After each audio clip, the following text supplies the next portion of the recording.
Welcome to Small Business, Big Network, the podcast for small business owners who want big results from their networking. I'm Liz Drury, a freelance voiceover artist who knows that if you're not working, then networking could help. Kessington Ekhaiyeme is the CEO of Kenima Cyber Security. If you're a regular listener, you'll already know something about Kenima because they sponsored 2 of my recent episodes. Kessington likes to grow his network through attending events and also by being present on social media. Thank you very much for being my guest on the podcast today, Kessington.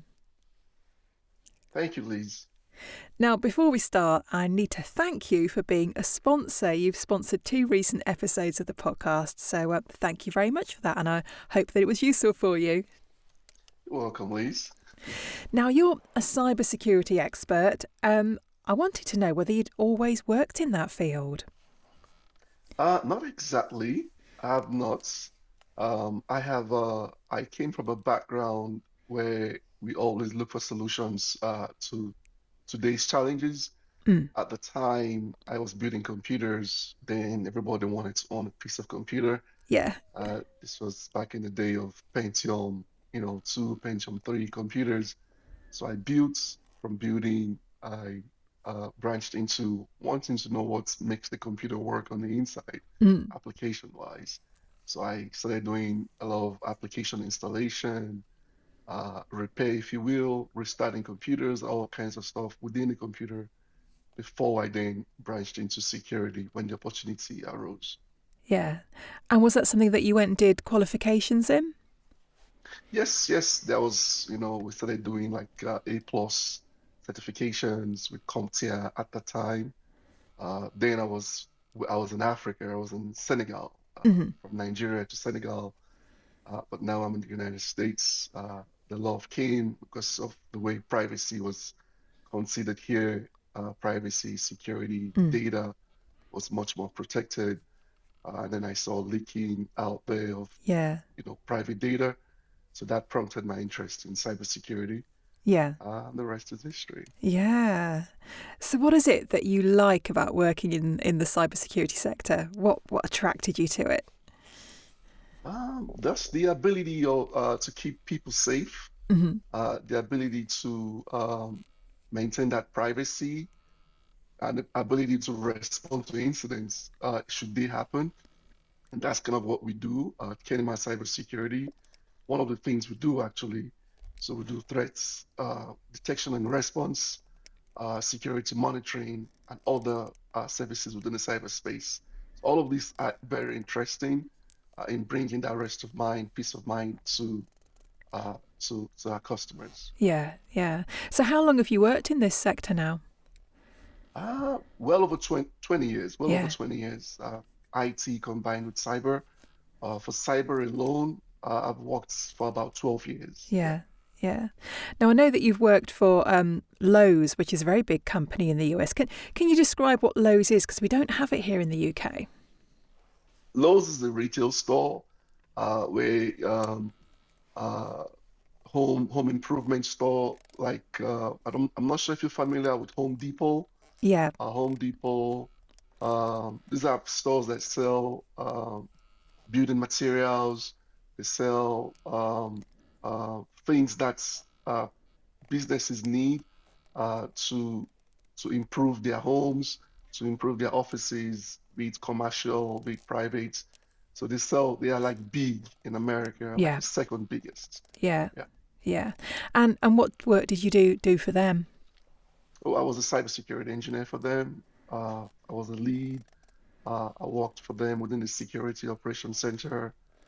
There I gathered a lot of experience responding to incidents, doing all the things we actually do now for Kenima Cyber Security, threat detection and response, 24/7 security monitoring, incident management, vulnerability management, penetration testing, threat intelligence, and compliance support.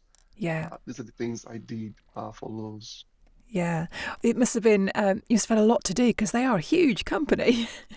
They are very, very huge. It's a Fortune 100 company, so there's a lot to learn while I was there.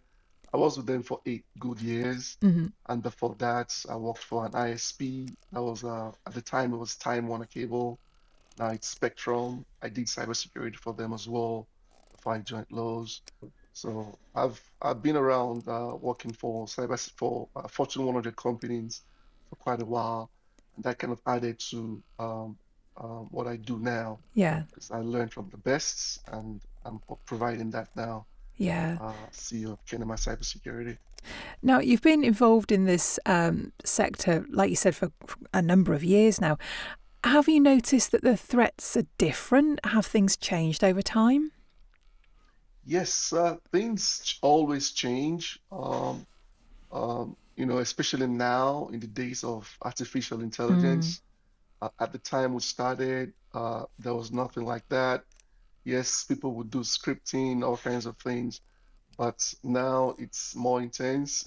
It's more, they are more prepared than they mm, used to be, the malicious actors that is. So we have to be ready as well. We also have artificial intelligence integrated into our business to combat with these threats. It's faster, it's more coordinated than before. mm. Amongst other things, a lot of things are a lot faster now. So you, the defender, if you will, you have to be ready as well. And we are ready for that kind of attack, for that kind of uh, uh, pressure coming from the bad guys. Yeah, yeah. So you're now the CEO of Kenima Cyber Security. Whereabouts are you based, and where are your clients? Okay, I mean Charlotte, North Carolina. Our clients are majorly here in the US. It doesn't really matter the location. It doesn't really matter the states they are in. Most of what we do would be remote work, and then Hmm. we would come to the business itself should there be a need. But most of what we do is right here in the US. We would love to expand across the globe, but for now, we're here in the US, and we have a small presence in Nigeria, Hmm. but most of our clients are here. Yeah. I mean, I suppose with you working remotely and the internet, it doesn't really matter where you're based, does it? You can work for anyone, anywhere. Exactly, exactly. Yeah. So, who are your clients? What kinds of clients? What kinds of businesses are they? Okay, so we have like clients within the health sector, so like doctors' offices, Mm. clinics, chiropractor. We also have people in the legal space, like law offices. We have e-commerce businesses as well, and then we have real estates. Hmm. So those are the major clients we have. We would also love to go elsewhere, like within government space, but we're not there yet. But we're just within the small, medium, and enterprise-sized businesses. Yeah. Yeah. And what do you do for them? We provide, at the end of the day, we provide rest of mind. Hmm. So, like I said earlier, we do like 24/7 security monitoring. We do, and what that means is we are watching around the clock, like your night watch, if you will, if you're a Yeah. fan of Game of Thrones. So there's always someone watching, so we're not sleeping. We have threat detection and response. So within your environments, be it your firewall, your endpoints, your cloud environments, we are watching to see anything that goes that's abnormal. We do that with the threat detection and response, and then we have incident management. So should something happen, we are there all the time. If you will, that's our incident response. Should anything happen, we're there to remediate any breaches. We'll also be there to minimize damage and any downtime that you might encounter. We also do vulnerability management. So before it happens, we will just scan your systems regularly to find and fix any weaknesses across your systems and devices on your network. We do threat intelligence. We also gather intelligence from our threat feed out there to give us an idea of what's happening out there in the real world. Mm. We can then build simulations, response to that within your environment to create something unique and custom to protect what matters most to you, to give you that peace of mind. And then, we have like for every business these days, you have to comply to certain compliance. Like in the US here, they're big on HIPAA, which would be your health, which would be the health regulatory body for anything, for anything in medical, all of your health records. Of course, we have GDPR, like for Europe. Yeah. We also have like your NIST frameworks. All of these frameworks, we do compliance support for them. So whatever framework you have to abide by, we'll come and make sure you are abiding by those and you're not getting fined or you're not found wanting and thereby being levied heavy amounts from this regulatory body. And we also do general consulting, security consulting. If you have any questions, and at this point, we actually have free trial going on where we provide businesses the opportunity to taste what we are serving, and if they like it, they can be a customer, and it's no information asked from them like credit cards. It's just we're giving them that free period to try our services and taste and see. Yeah. That sounds like a lot. So how big is your team, Kessington? Oh, we are a team of about, as of now, we're about 15 people. Yeah, we're about 15 people. I'm the CEO. We have like a tier 1, tier 2, tier 3, like a security operations center style. That's the approach we bring to this. That's the experience I have. And there's value in that, tier 1, tier 2, tier 3. Yeah. People responding to incidents. Yeah.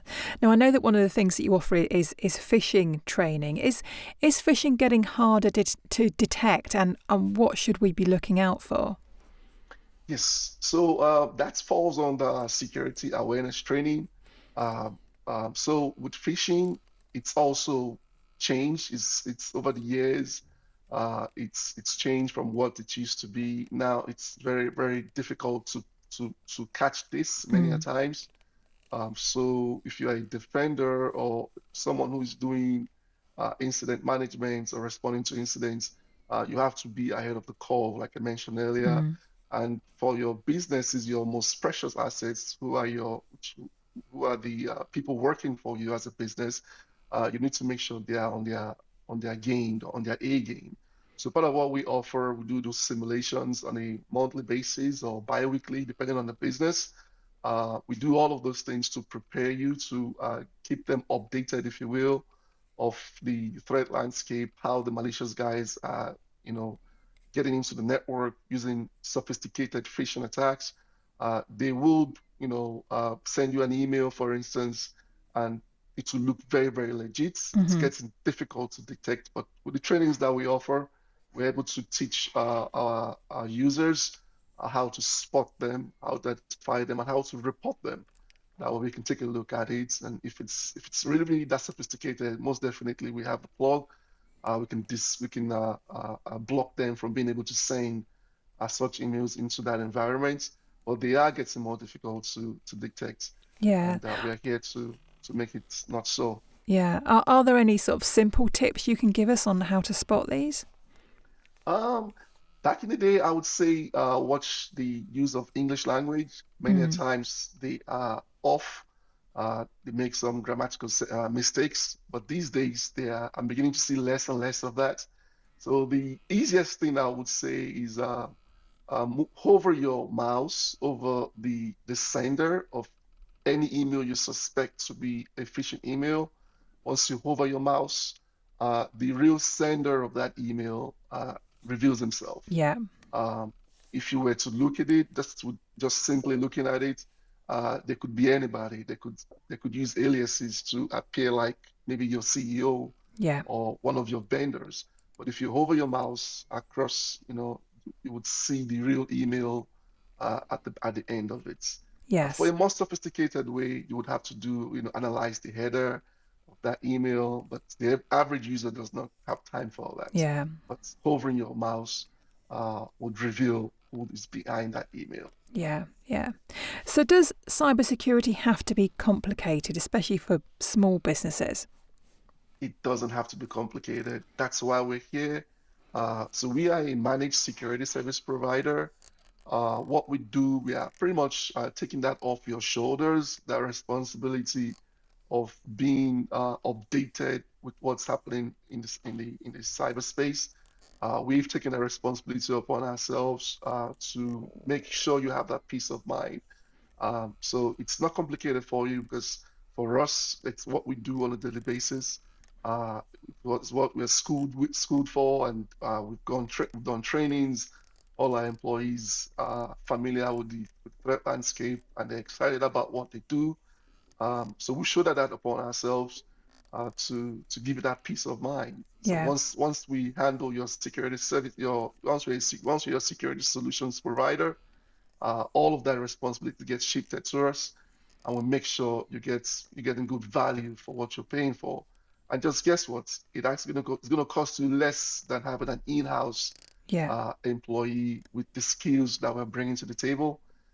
So there's nothing to lose. It's very, very gainful to have Kenima Cyber Security as your partner on the security space. Yeah. So this podcast, as you know, is about networking. So how do you like to grow your network? Do you attend events? Yes, I attend events. I also organize seminars from time to time. I mentor people who are interested to also cross into the cybersecurity space. I've been doing all this for a very long time. I love to teach. I love to, express myself, offer opportunities to people. So wherever there's an event that's applicable to what I do, I always make sure I do my best to be there. Yeah. And so what do you get from networking and attending these events? Getting to meet people, rubbing minds with like minds, seeing like find partners, and I also learn a lot from gathering, all these gatherings, especially the professional ones. Hmm. Um, I learn because I'm a believer in always learning. I'm never fully learned, if you will. I'm always doing my best to learn one or two things. So I get those from cybersecurity events, uh, entrepreneurial gatherings, anywhere I could find those. Yeah. Yeah. And are you keen to give presentations at networking meetings? Yes, yes, yes, very much. I've done those in the past, and I still do them. Um, if you will, my first love for it started working with the InfraGard on the STEM side for high school students. InfraGard is an organization that has the FBI partnership with private businesses, Mm. them working together. It all started in Charlotte when I was working for Time Warner at the time. So training, high school students, getting them ready for what the world is really like, Yeah. showing them tips on how to protect themselves. That's how it all started for me, working for the InfraGard. Yeah. And I know you're quite active on social media, aren't you? What kinds of things do you share on there? What sort of tips? Oh yeah, on the social media space, things that are affecting everyday people or businesses, I like to share those. And a little tip I have, I come online and I try to educate people so they are aware. There are lots of things out there that people take for granted or they don't see as a threat. I like to bring those to the surface in my own way, hoping that will gain some attention and make the life a better place and a safer place for everybody. Yeah. So I do things like, like when I spot a Ponzi scheme, I say something about it. Hmm. Most recently, there is one called LSSC in the African space. Then I brought to the surface the Benny Madoff and all of that. Yeah. Ponzi schemes is one of those, MFA, multi-factor authentication, how to make people secure, their identity, if you will, their logins, login credentials, and all that. Yeah. Well, sounds like you're a very useful person to follow. So if people want to do that, what is the best place for them to find you, Kessington? I'm on LinkedIn with the linkedin.com/Kessington Ekhaiyeme. I'm also on YouTube. Kessington Ekhaiyeme is the handle as well. But for the most part, I can be reached on our website. So that would be kenimacybersecurity.com. Also, there's a free trial going on. So all you have to do is do mssp.kenima.cybersecurity.com/free trial. That would be the best place. Once you go there, you can always book a time with me. And if you have any questions, I can clear them all out there. Perfect. And we will put those links in the show notes as well. So thank you very much for being my guest, and thank you for being a show sponsor too. Thank you, Liz. I very much appreciate the opportunity. Thanks for listening to Small Business, Big Network. If you found this podcast useful, please do rate, review and subscribe. And don't forget to share it with the rest of your network too.